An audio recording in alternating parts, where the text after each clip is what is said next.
Bonjour à tous. Aujourd'hui, nous sommes le 10 novembre 2021 et chaque 10 novembre est célébré dans le monde la Journée internationale des sciences au service de la paix et du développement.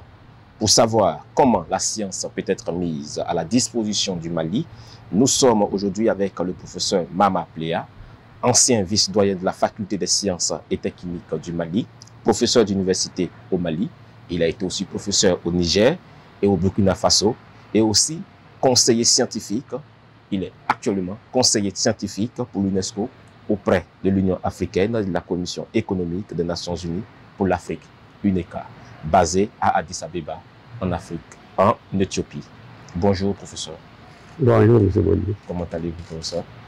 Je vais bien. Très bien. Très bien, très bien. D'accord, professeur.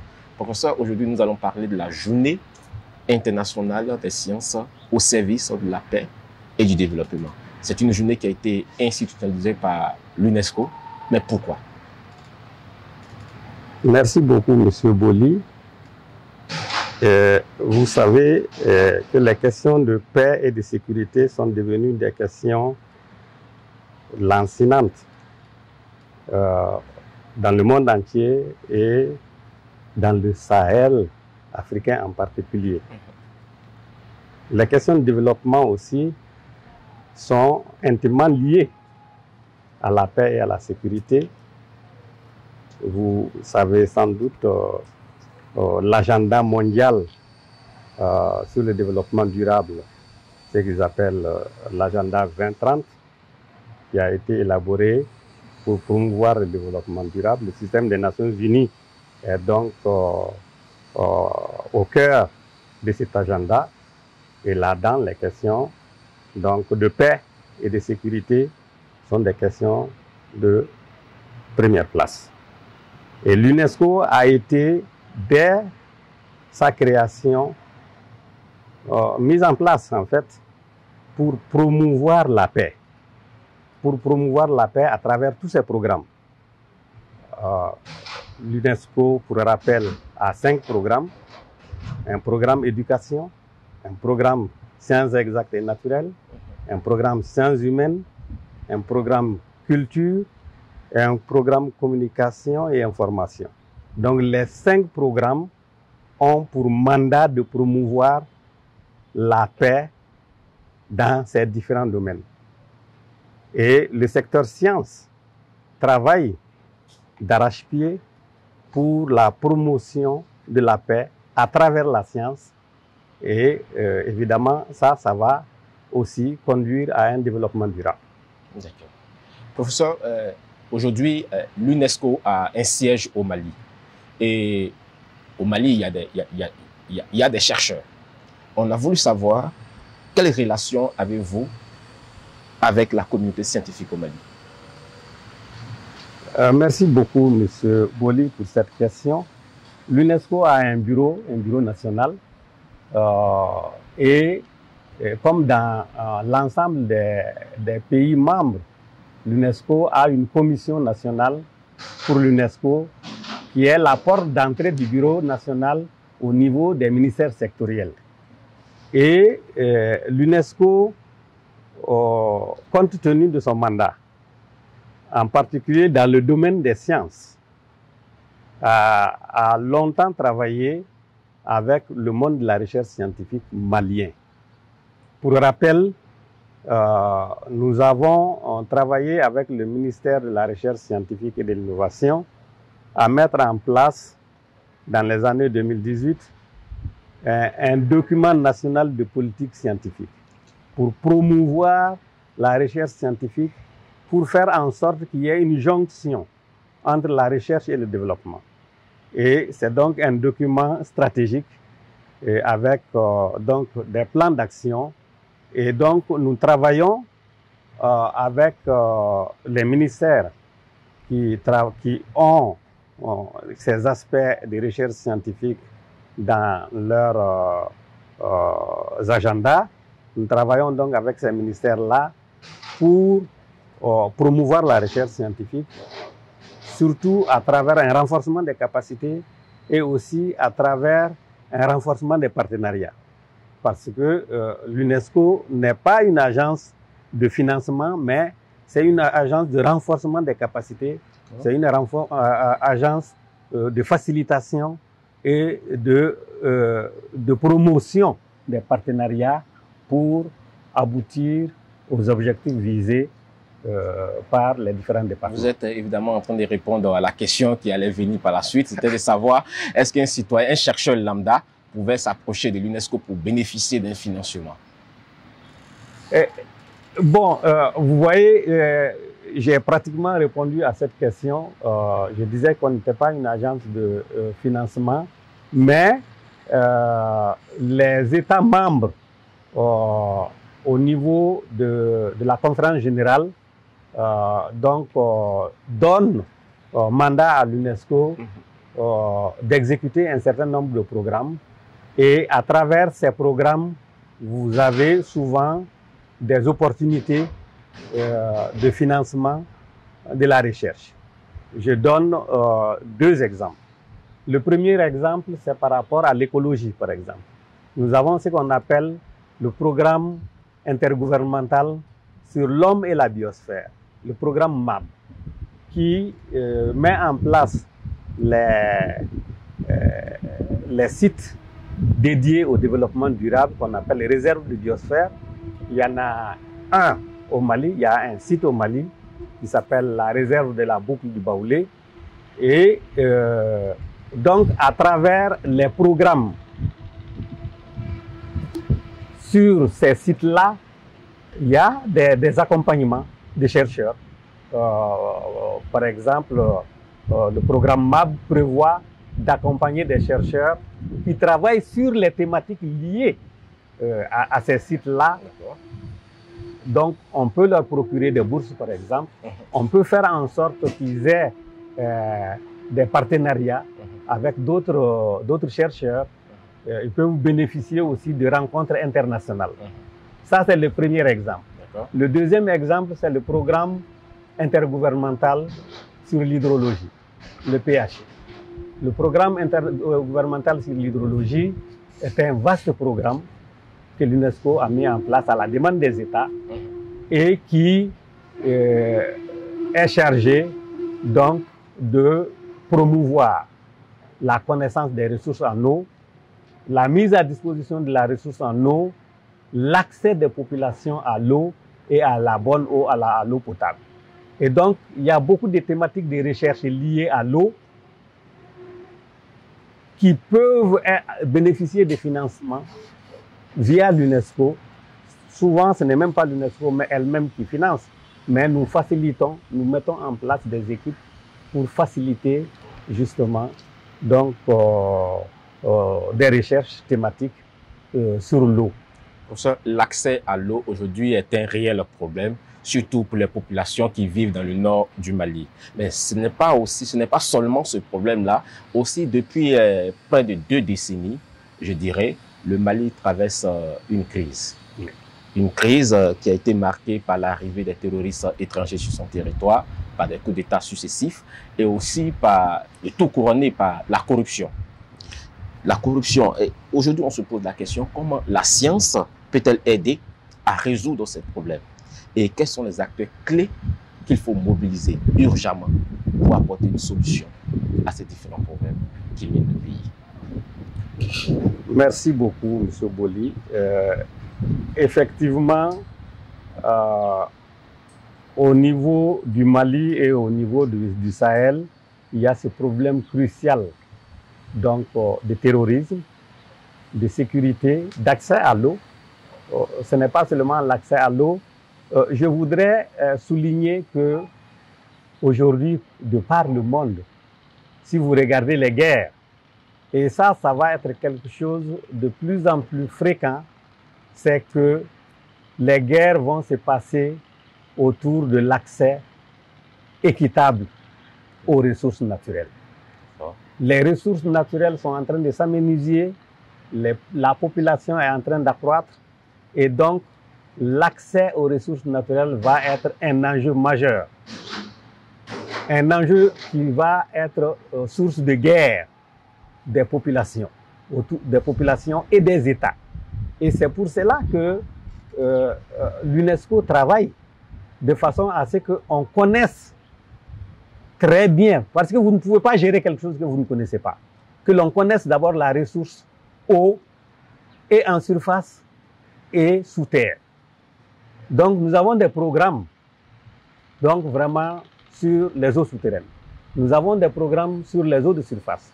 Et nous avons des programmes sur les eaux transfrontières, entre les frontières. Parce que nous imaginons que les guerres entre États, demain, vont être autour de l'accès à ces ressources souterraines, éventuellement, surtout souterraines, entre les États.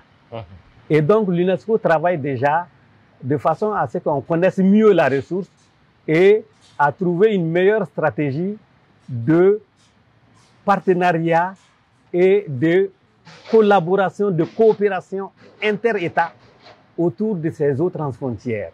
Oui, professeur, voilà. Évidemment, ça ce sont des problèmes du futur. Actuellement, le Mali traverse.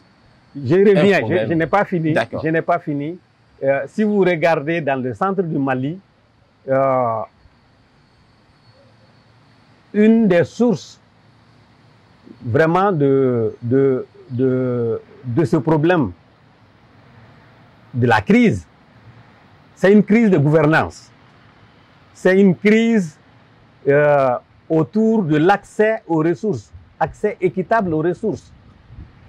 C'est aussi une crise qui a évidemment des sources extérieures. Mais si les sources extérieures trouvent pignon sur rue au niveau local, ça veut dire que les terrains étaient préparés localement. Et la préparation du terrain local, c'est là que interviennent les aspects accès équitable à la ressource, les aspects gouvernance, les aspects corruption et tout ça. Et l'UNESCO travaille justement à promouvoir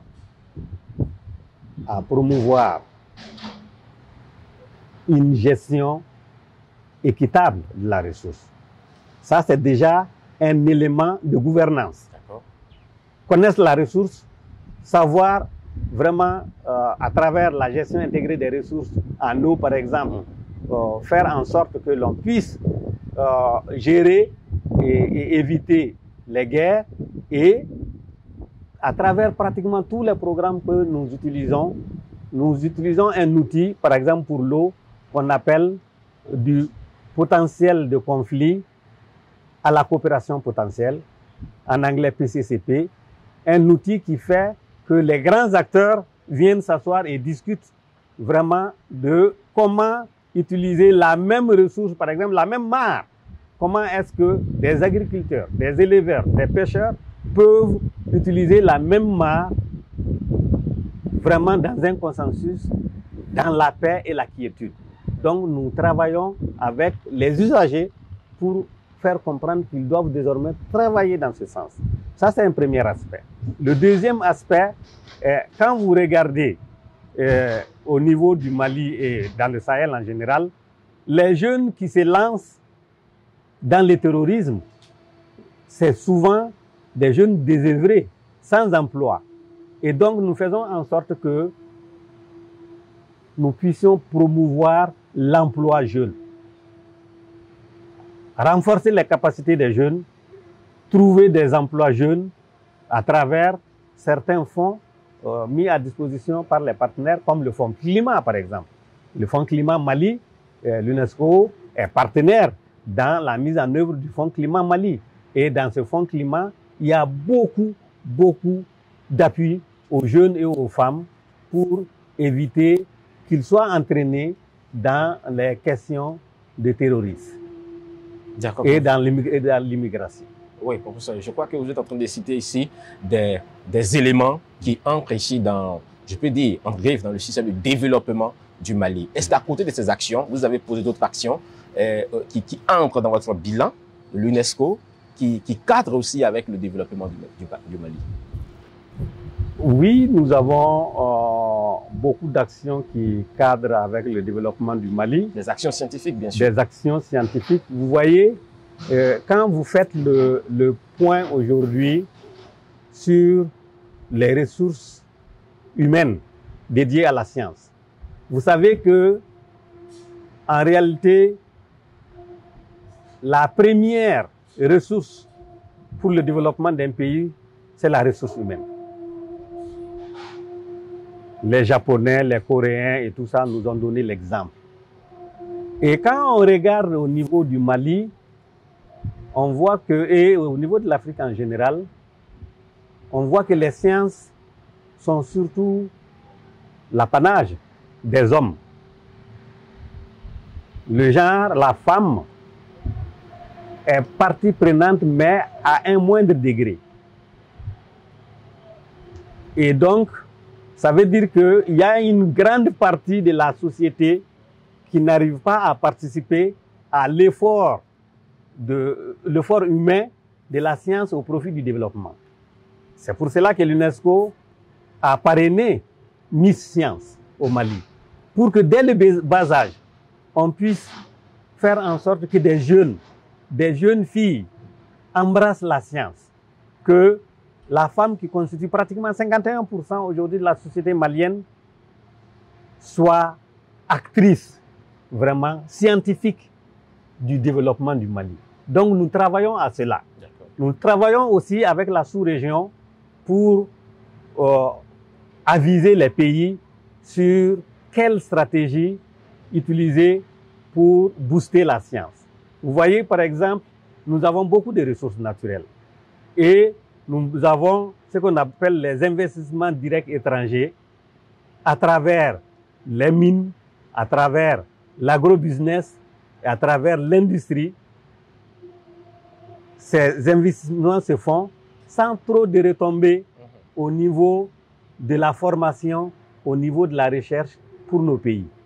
Alors, nous avons tenu une grande rencontre à Dakar et nous avons demandé que les États réfléchissent à mettre en place un mécanisme pour que ces investissements directs étrangers servent aussi à former le personnel scientifique chez nous, servent à faire la recherche scientifique à travers soit des taxes, soit des allègements fiscaux auprès de quand ces gens interviennent pour former nos personnels, pour former les ressources humaines, pour appuyer la recherche scientifique, vraiment leur faire trouver des allègements ou des taxes pour renforcer ce secteur.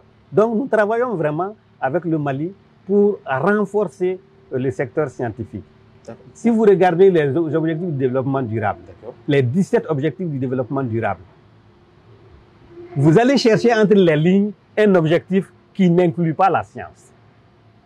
C'est partout où vous avez vraiment l'implication directe de la science, la contribution de la science. D'accord, donc pour ça veut dire, vous convenez avec nous que, évidemment, la science, la recherche scientifique est le moteur du développement de tout pays. Sauf que pourtant au Mali, le fonds alloué à la recherche, le FPRIT, comme on appelle le fonds compétitif pour la recherche, l'innovation, la technologie, l'innovation de la technologie, n'est plus alimenté. Et selon nos sources, le mécanisme d'alimentation de ce fonds-là est bien là et opérationnel. Sauf que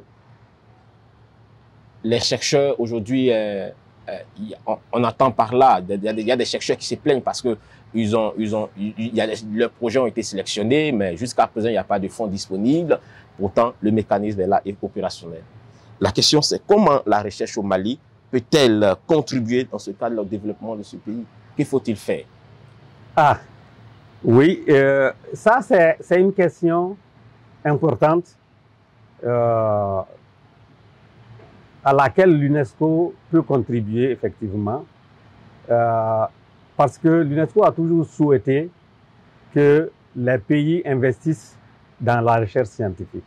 Très bien. Et il y a à peu près 30 ans, les États africains s'étaient engagés à utiliser dans un avenir très proche, à l'époque ils avaient même dit dans 10 ans, au moins 1% du PIB dans la recherche-développement. Mais aujourd'hui, je peux vous dire que les pays qui ont atteint ça se comptent sur le bout des doigts en Afrique. Pourquoi? Parce que nos pays sont tiraillés par le quotidien. par le quotidien. Regardez la situation du Mali. Aujourd'hui, la sécurité, l'insécurité, c'est partout. Des États tiraillés par la survie des populations, par vraiment une insécurité qui n'a pas de nom.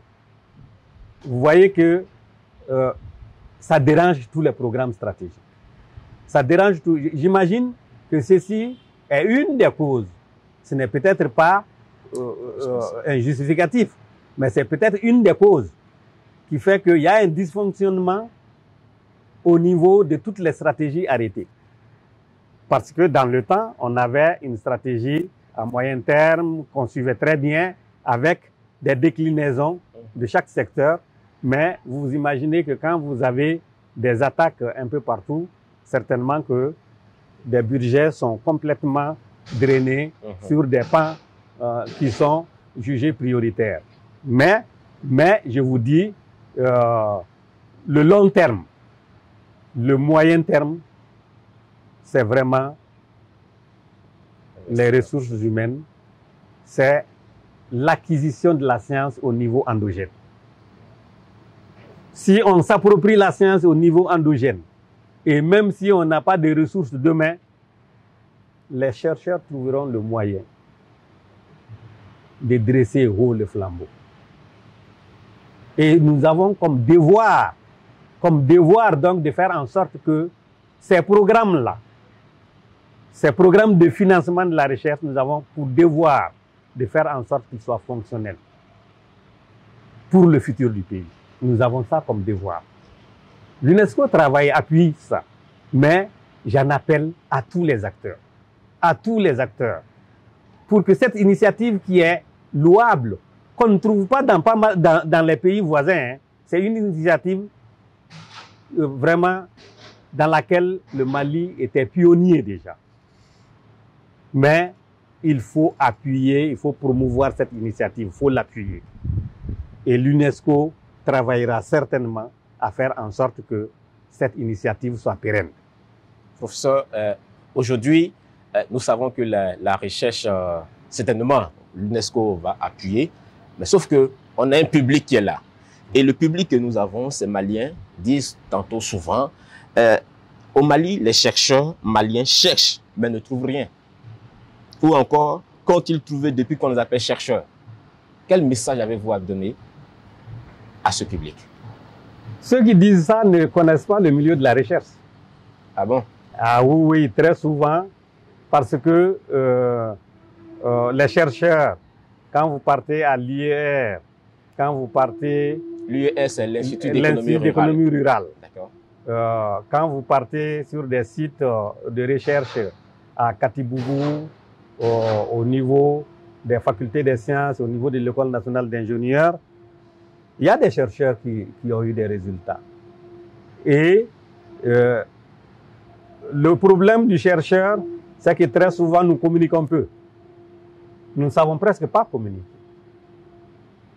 Et donc, il y a un besoin de communication des résultats scientifiques et un besoin de vulgarisation des résultats de la science.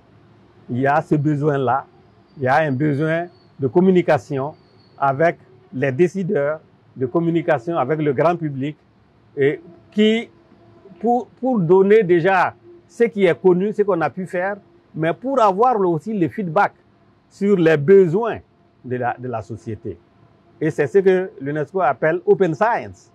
Et aujourd'hui, nous sommes en train de travailler au niveau de l'UNESCO pour qu'une initiative Open Science soit adoptée au niveau de la conférence générale qui vient d'ouvrir aujourd'hui. Les sciences ouvertes. Sur les sciences ouvertes, pour qu'il y ait vraiment une facilitation de l'UNESCO, de mise en place vraiment de toute une infrastructure d'interaction entre les chercheurs et la société, entre les chercheurs et les décideurs, entre les chercheurs et les partenaires au développement, pour qu'ensemble, on puisse mobiliser tout ce monde-là et que la science soit véritablement au service de la société. Donc, professeur, si je veux bien comprendre ce que vous êtes en train de dire, c'est que si les populations, ce public-là, dit aujourd'hui que les chercheurs ne trouvent rien, c'est parce que les chercheurs communiquent mal sur les résultats des recherches. Tout à fait. D'accord. Mais est-ce qu'aujourd'hui, au Mali, il y a un endroit où le citoyen peut se rendre pour pouvoir consulter des archives sur des documents, des résultats des recherches qui ont été déjà mis au point? Mais les endroits que je viens de citer, qu'il s'agisse des différentes facultés, qu'il s'agisse des instituts de recherche comme l'IPR, IFRA, comme l'Institut d'économie rurale. L'Institut d'économie rurale travaille sur tous les aspects agricoles au Mali. Tous les aspects agricoles, sur les semences améliorées, sur les semences, sur le génie génétique, sur les aspects sol, eau et plantes. Et au niveau de toutes ces institutions, vous avez de la documentation. Vous avez de la documentation sur les résultats des travaux, sur les résultats d'ailleurs. Et ce qu'il y a, c'est que, j'ai dit tantôt qu'on ne communique pas beaucoup, il y a un aspect de digitalisation aussi qui n'est pas fait. C'est-à-dire il faut que toutes ces données-là soient mises en ligne, qu'elles soient digitalisées, soient disponibles, que ce ne soient pas les versions, parce que c'est essentiellement les versions dures qui sont disponibles. Et ce n'est pas facile à consulter, alors que si on va devant un ordinateur et qu'on peut ouvrir et aller sur les versions numériques, c'est beaucoup plus convivial et ça peut être partagé de très loin. Et donc, il y a cet aspect qui manque, mais dans toutes ces institutions, vous allez trouver les informations nécessaires aux résultats des travaux qui ont été effectués. Et je vous dis, il y a beaucoup qui a été fait. Il y a beaucoup qui a été fait, que les populations ne connaissent pas. D'accord. Il y a beaucoup qui a été fait, que les populations ne connaissent pas. Nous les invitons véritablement à consulter ou à visiter ces différents centres de recherche. Chers téléspectateurs, c'est sur ces derniers mots du professeur Mama Pléa que nous allons mettre fin à cette interview. Merci de nous suivre sur JSTM TV, la chaîne dédiée à la promotion de la science au Mali. Merci.